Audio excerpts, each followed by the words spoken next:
Hi, welcome to the CT Sports Talent Show. My name is Christopher Saunders, and I'll be previewing the girls basketball side for Ellington. Mark Tancredi is with me, former head coach of Newington, now at Ellington, first year with them. Mark, appreciate you coming on. Yeah, thanks for having me. Like I said before, thanks for the exposure that you give all our teams around the state. And I'm happy I could be back on with you to talk a little bit about my new position this year. It's always a pleasure to be able to preview. Obviously, still have football as far as myself broadcasting. I got the Thanksgiving Day game on Thursday. I've got some playoff games, but then it's like within a day or two, like last year, right back to basketball. I know for girls, their first game or two starts actually the championship game for football, which I saw, which is kind of Oh, interesting looking at that. But yeah. as far as with the season, it's going to come up quick. It's a little bit earlier now too, and everything's kind of coming through. I think December 2nd is when practices officially start. And for you, kind of being in a new position as far as with a new team, I'm sure everything's kind of coming at you like you're kind of dodging plates or whatever. You know what I mean? What do you think? Yeah, it is like a whirlwind of events. I got hired maybe a month ago now, and there's a lot of things that you need to do if you want to run a high level program. And a lot of those things were in place here, and it was just like connecting the dots. So, Mm-hmm. so far we've had youth basketball clinic for grades K through 8. We've been doing that every Sunday for the past month. And then just getting visibility on the team. Ellington was in a fall league and being able to go to the games, get a better idea of the players, and then just like being able to sit down with players one on one and start to build those relationships and build that trust. And I know that that's not going to happen in a 5 minute conversation, but it's a building block and it's a foundation for us just to get to know each other a little bit better. So I put it out on the table for them, like, what do you want to get to know about me? Do you have any questions? And then I asked them some probing questions like, what are you excited about the season? What's going to be a challenge? Mm-hmm. And then just like tell me a little bit about yourself. Doesn't need to be about basketball. Just I want to know about you as a person.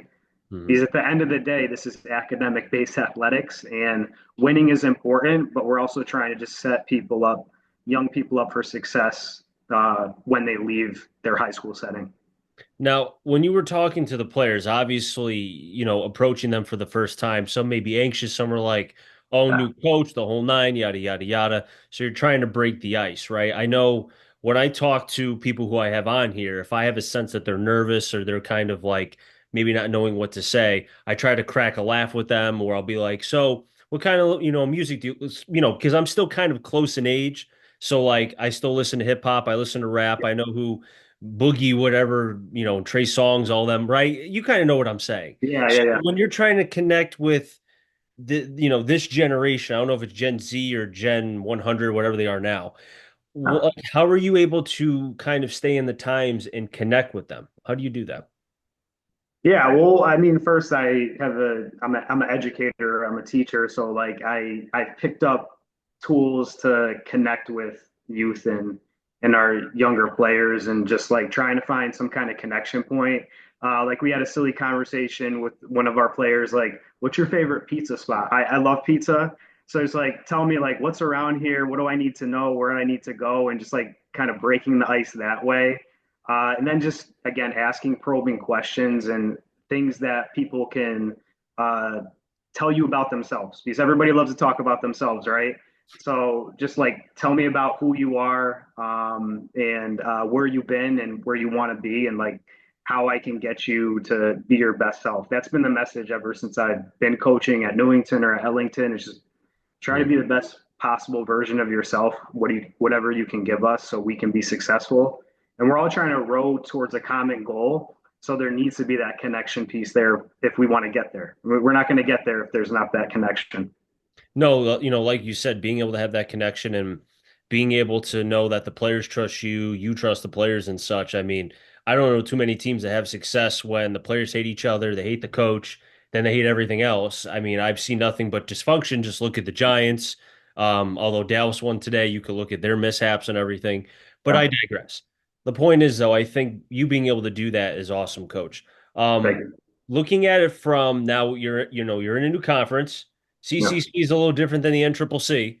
Knowing what I know as far as the NCCC, Granby has been successful the last couple of years. Coach D'Angelo, D'Angelo does a great job. Summers, whatever, however we're going to call the school right now. I apologize. Maybe someone can help us with that down the road. They were excellent. They beat a very good Thomaston team in the Class S championship game. Suffield, as you were telling me, has a chance to be very talented. They're young. Um, as far as for you, coach, right? I mean, new conference, you're going to be really maybe even asking the players like, what do you know about this team? What can you fill me in? Like, you know what I mean? Instead of them doing that to you, it's going to be almost reverse. Yeah, well, that's like a little bit of the sense of ownership. Like they know it a little bit better than me, but my job is to do my homework, right? And I'm going to do my homework. We already have our scouting schedule all laid out. Our assistants are ready to go and get eyes on these teams. And I know some of these coaches in the league. I know Brian from Canton. I know Mike from Granby. A couple other names. It's fleeting me right now, but just like people I've been connected with and I've kept tabs on as I've been part of high school girls basketball in Connecticut. So I have a pretty good common understanding. But it comes down to just doing my homework. I'm going to scout. I'm going to try to put us in the best possible position to be successful. I always tell my teams, like, I'm not going to guarantee that we're going to win basketball games, but we're going to do whatever we can to put ourselves in position to win the game. So that's the same message that we're going to give to Ellington this year and our players. When you came into the program, because I don't know much history about Ellington in terms of girls basketball. I know for the boys, I think 2 years ago, maybe three, probably two. I have to go back and look. I know they were in the final. They Yeah. lost to a very good Cromwell team. Mm-hmm. From the girls' standpoint, what's it like? Yeah, I mean, it's been a traditionally strong program in their conference and in their division double M. I know back-to-back years, I believe they're the one seed last year, the two seed the year before that, and they've had some prior success even before that. There's been a tradition of winning and playing at a high level. And from what I've seen so far, we can continue that. And it's just a matter of like putting the pieces together, figuring out whose strength is where Mhm. and what our team cohesion is. And if we can put all those things together, I think when we get to the end of February and March, we can be a team that is someone that is going to make a deep run in the Class Double M tournament. For you being hired kind of so quick, right? I mean, month and a half, whatever it was. I mean, that's Yeah. such a quick kind of turnaround. I mean, for you and just overall, I mean, what's your kind of mindset and your mentality kind of going into this? Yeah, it's just I believe in running a high level program and doing all the things that are necessary to do that. Everything that I've done or I did at Newington, I'm trying to implement even quicker at Ellington and getting the community involved in our program, Mhm. letting the younger kids in town understand who I am, what my coaching style is, what they can expect, and also involving our current team within those experiences and just all the extra things that come with it, getting our players into the gym, uh, in the off season, obviously meeting CIAC regulations, but just, getting them in fall leagues and just keeping them involved. Like if you want to be a really good high school coach, it's got to be something that's 365 and something you're committed to. And I have a passion for coaching Mhm. and it doesn't really matter what program I'm with. It matters who I'm coaching. And I Mhm. believe in these kids at Ellington and our players at Ellington. And I think they have a lot of potential, and I'm just looking to unlock that and figure out the ways that I could do that. It's about buying in culture, and if we can have our culture as strong as we did at Newington, I think we're going to be in a really good spot to have success for many years. Looking at it from the standpoint of like each conference, I feel like, again, I see more boys games than I do girls games. So I wish I could see them all. I can only see so many. Mm-hmm. I know with the boys games, the NVL, again, my back of the woods, so that's why I'm speaking about this. It's quick, physical, going to see a whole lot of threes, maybe not a lot of twos, probably more threes than twos, but you're going to see a lot of physicality. You're going to see a lot of athletes, a lot of athletes. Um, from the few girls games I've seen in the NVL, it's kind of other than Holy Cross, I feel like it's a lot of the Valley, not so much from the brass. It's more Valley teams kind of doing their thing. They have their own style. Some kind of speed up, some kind of slow it down, and whatever.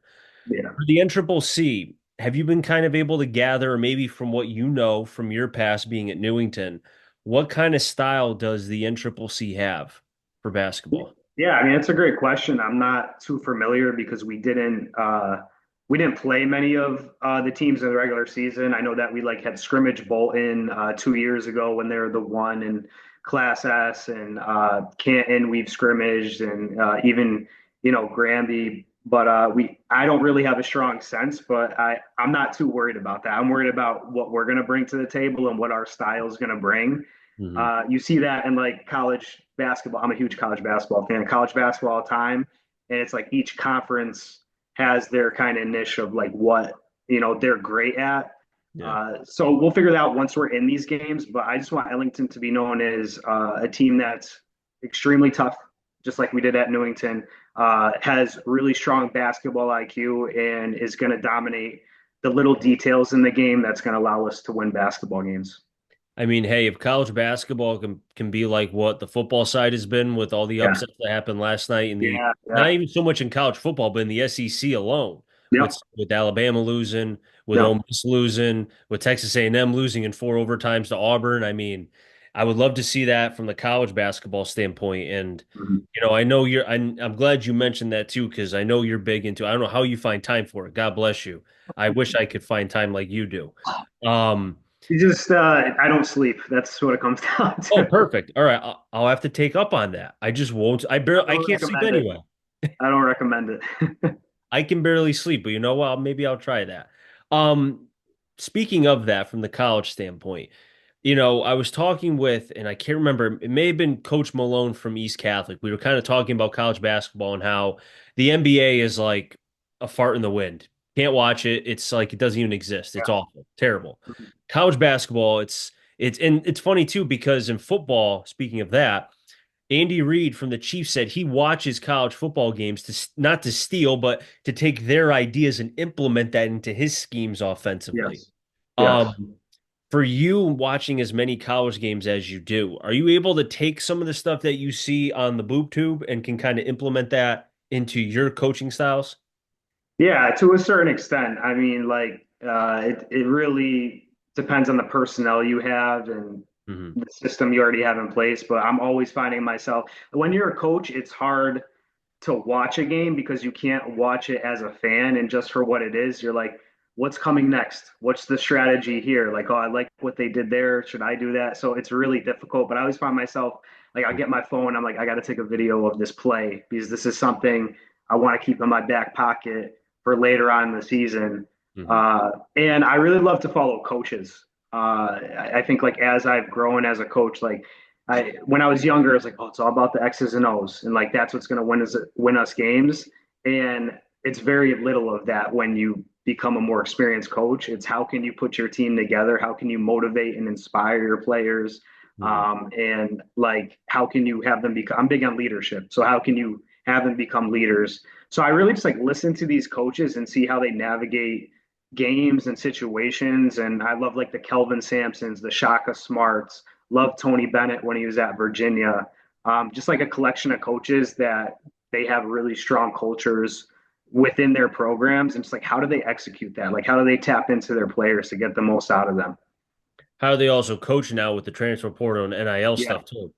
Yeah. I have no idea how they can navigate. That's why it was always my dream to be a college coach. And now it's like, I don't know if I want to be part of, I know who I'm going to have back for the most part. Maybe, Newington, it was tough. We had a few leave, but it was like for the majority of the time, Hmm. I know who I'm going to have back and we can build off of that. In college, you can't do that anymore. Can't keep track of it. I mean, every year it's like, and it's starting to seep down to the high school level, maybe not as much, but it's like Yeah. you just don't know who's leaving, who's staying. Sure. And yeah, it's crazy, man. It's nuts. Like I'm like going to get on a rant with everything, but like it's a catch 22, right? Because like that's part of coaching. Like your rosters are going to change and you need to navigate and figure out how, Yeah. you're going to be successful, how you're going to execute, who's going to be where. And that's just Mhm. part of coaching. So try to shift my mindset to be like, well, this is the next challenge, and we're going to adapt and just try to have the best possible product we can. Yeah, I agree with you 100% on that, Coach. Mark, before I let you go, as far as for people within the community, what can people, because in a lot of ways, like you're a virtual unknown, right? In a lot of ways, and that's good. And I wouldn't call it bad, but it's the mystery, it's the unknown. It's like we don't know. I mean, I don't know how long the previous coach was there previous, before, but Yeah. there's that like the unknown, I guess, is the kind of the trepidation part. You're just wondering and thinking like, okay, what's going to happen? So for people who are going to be coming to the games and watching these young ladies perform, what can they expect from you and Ellington? Yeah, well, I think off of that question, like Ellington has done an extremely great job of like getting my name out there and kind of introducing the community to who I am. They did like a press release, and then I've been doing the youth clinics.